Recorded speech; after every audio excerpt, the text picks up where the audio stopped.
Good morning students. 9th class में आज हमारा टॉपिक होगा व्याकरण। कौन सा टॉपिक होगा? व्याकरण। और व्याकरण में ये हमारा व्याकरण टॉपिक है।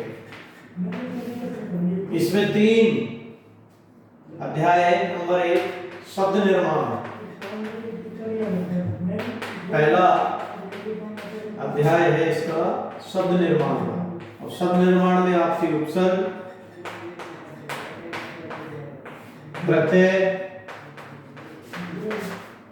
और समास लगे हुए हैं। वैसे शब्द निर्माण के 4 घटक हैं: उपसर्ग, प्रत्यय, संधि और समास। लेकिन आपके पाठ्यक्रम में 3 ही है: उपसर्ग, प्रत्यय, ये है प्रत्यय और समास। दूसरा आपके टॉपिक है वाक्य रचना। और तीसरा टॉपिक है अलंकार।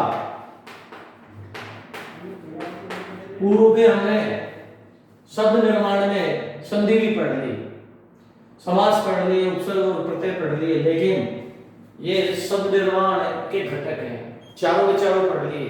एक्स्ट्रा पढ़े हैं, कोई प्रॉब्लम नहीं है। लेकिन आज हम पढ़ाएंगे वाक्य रचना। क्या पढ़ाएंगे? वाक्य रचना। तो वाक्य रचना आज हमारे व्याकरण का शिक्षण बिंदु होगा, वाक्य रचना।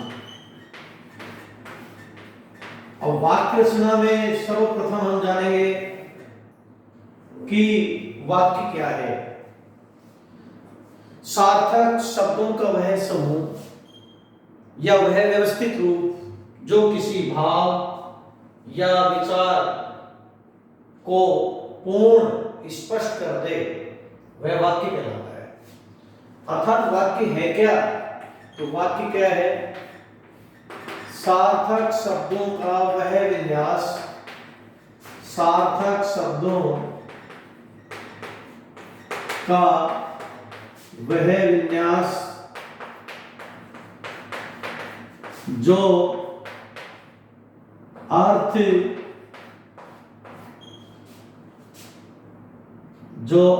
या विचार या भाव की पूर्ण अभिव्यक्ति दे, पूर्ण अभिव्यक्ति दे,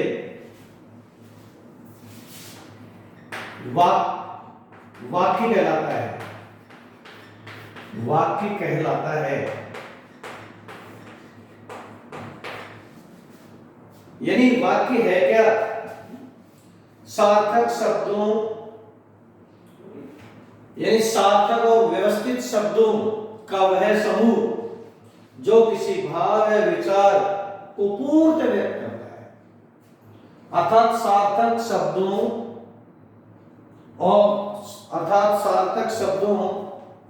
और व्यवस्थित शब्दों का वह रूप जो भाव या विचार को पूर्ण व्यक्त करता है, वाक्य कहलाता है। जैसे एक उदाहरण है, राम ने धर्म की स्थापना की।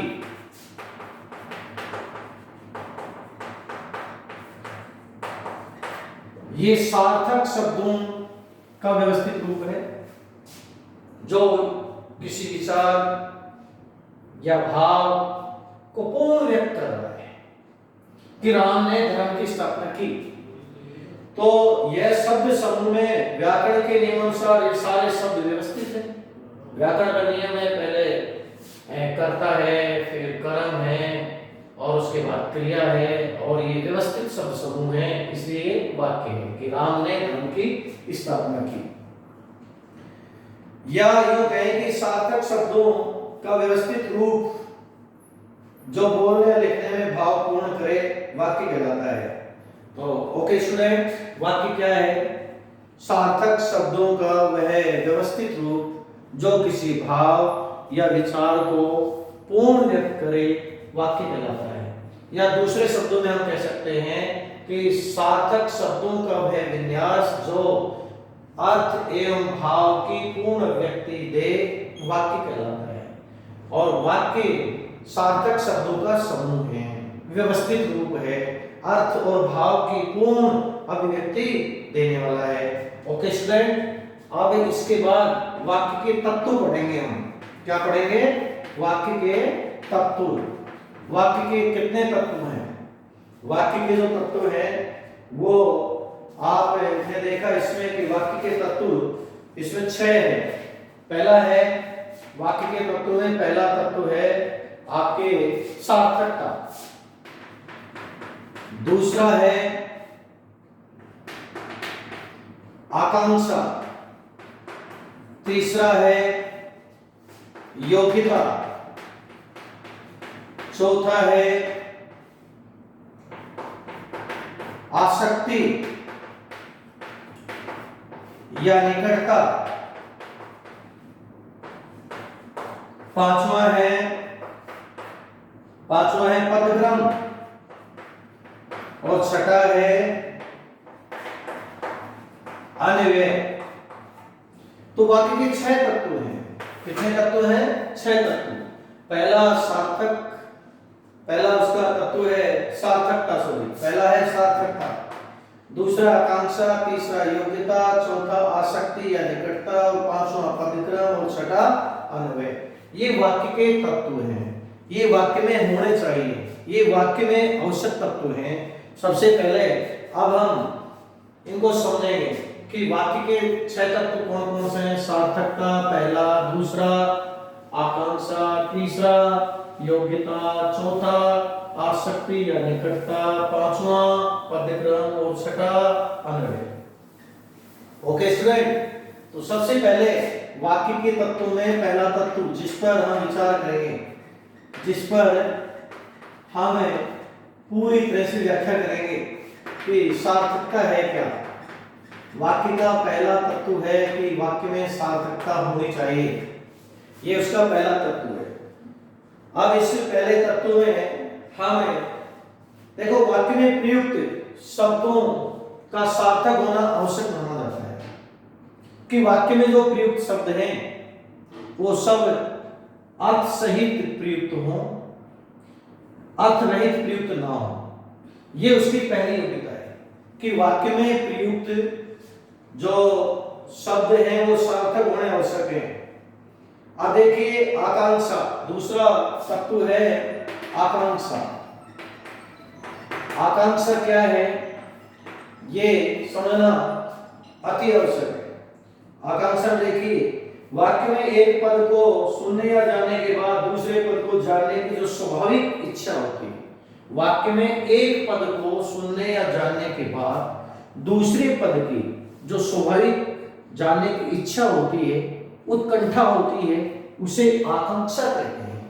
कि वाक्य में एक पद को सुनने या जानने के बाद दूसरे पद को सुनने या जानने की उत्कंठा, इच्छा जो होती है उसे आकांक्षा कहते हैं।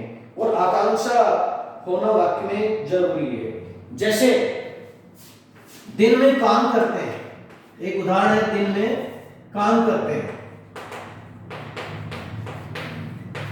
अब इसमें इस पद को जानने या सुनने के बाद एक और दूसरे पद को जानने की इच्छा होगी। दिन में काम करते हैं, कौन काम करते हैं? ये कहा जाए कि दिन में सभी लोग काम करते हैं तो उत्कंठा पूरी होगी और वाक्य पूर्ण हो गया।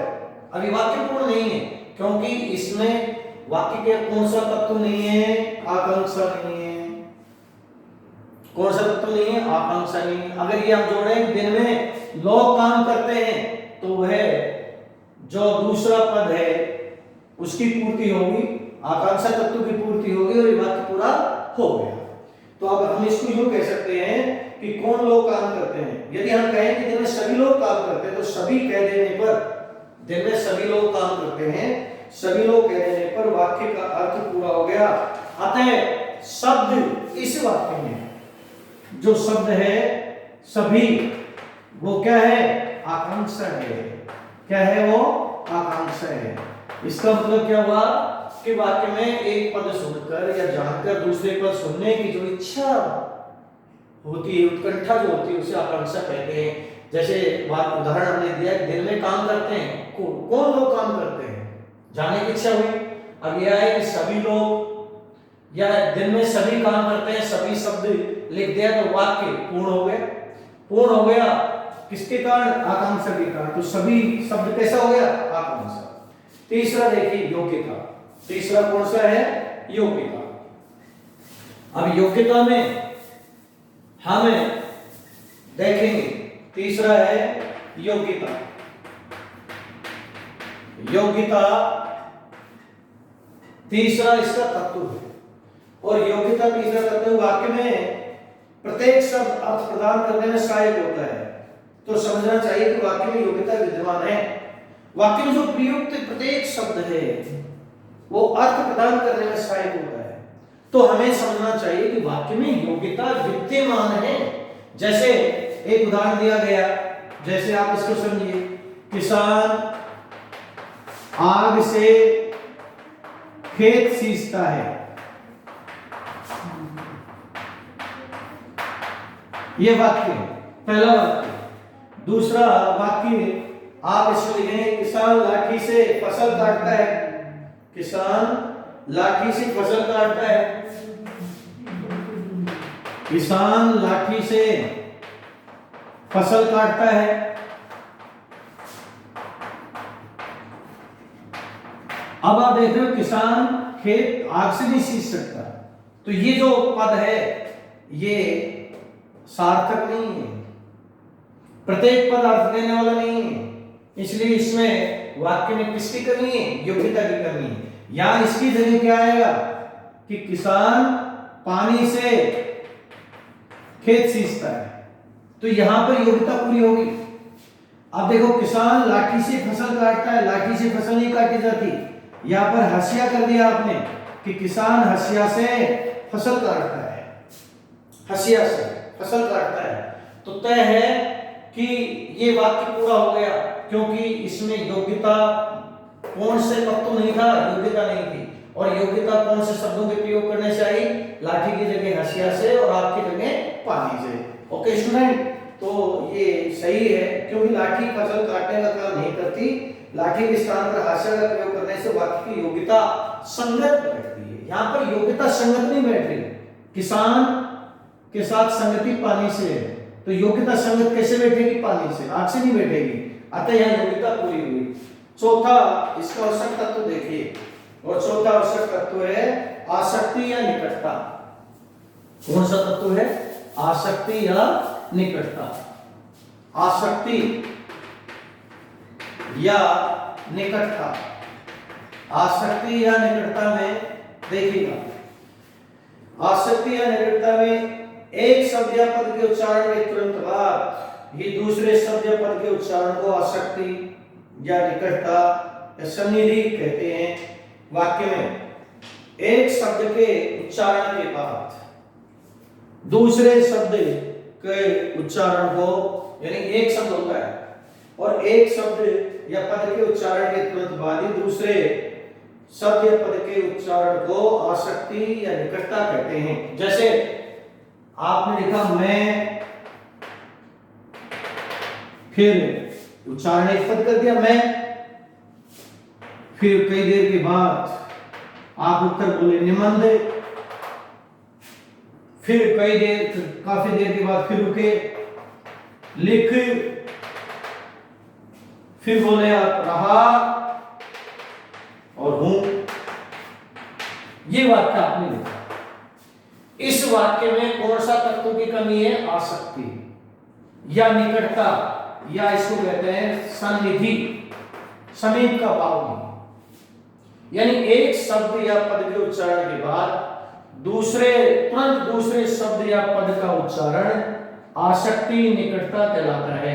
अगर इसमें तुरंत बाद उच्चारण नहीं है तो आसक्ति और निकटता का अभाव है। अतः वाक्य अर्थ या भाव देने में सक्षम नहीं है या पूर्ण नहीं है।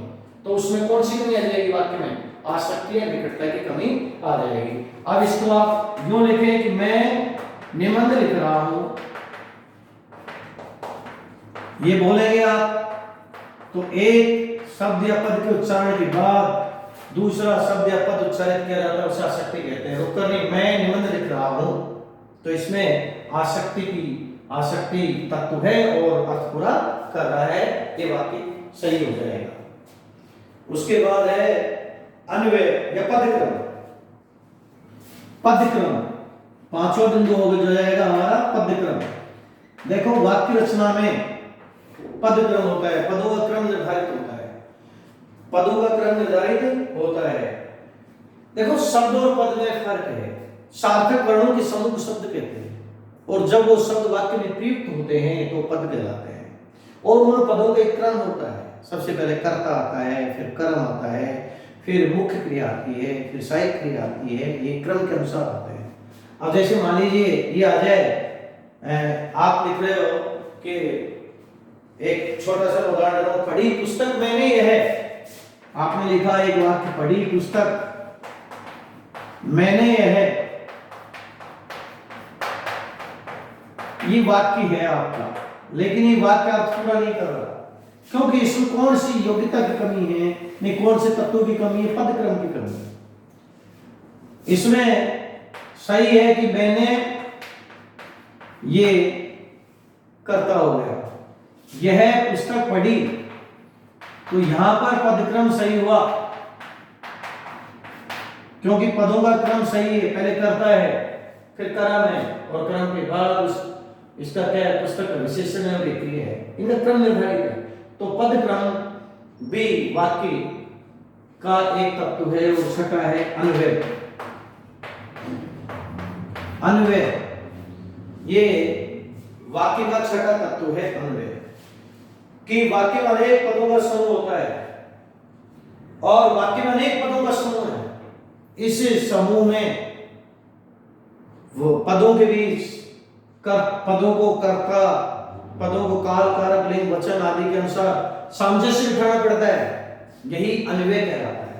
तो कहने का मतलब है कि वाक्य अनेक पदों का समूह होता है, अतः पदों का लिंग, वचन, कारक, पुरुष, काल आदि के साथ सामंजस्य बैठाना ही सामंजस्य है। जैसे एक उदाहरण देंगे, समन्वय का एक अन्वय का एक उदाहरण देंगे। गाय घास चरते हैं। यहां पर गाय क्या है, इसके अनुसार इसमें ये तय नहीं हुआ, प्रयोग नहीं हुआ कि वाक्य में प्रयुक्त पद का पुरुष, काल, कारक, लिंग, वचन के अनुसार सामंजस्य बैठाना पड़ता है, उसे अन्वय कहते हैं। तो यहां क्या आएगा, गाय घास चरती है, अब यह सामंजस्य बैठ गया और ये वाक्य सिद्ध हो गया। तो वाक्य के 6 तत्व हैं। पहला सार्थकता, दूसरा आपने आकांक्षा, तीसरा योग्यता, चौथा आसक्ति और निकटता और पांचवा पदक्रम और छठा अन्वय। अब इसके बाद हम वाक्य के अंग पढ़ेंगे। क्या पढ़ेंगे, वाक्य के अंग। और वाक्य के अंग 2 ही होते हैं, उद्देश्य और विधेय। तो अगला टॉपिक है हमारा वाक्य के अंग। और वाक्य के 2 अंग होते हैं, पहला है उद्देश्य और दूसरा है विधेय।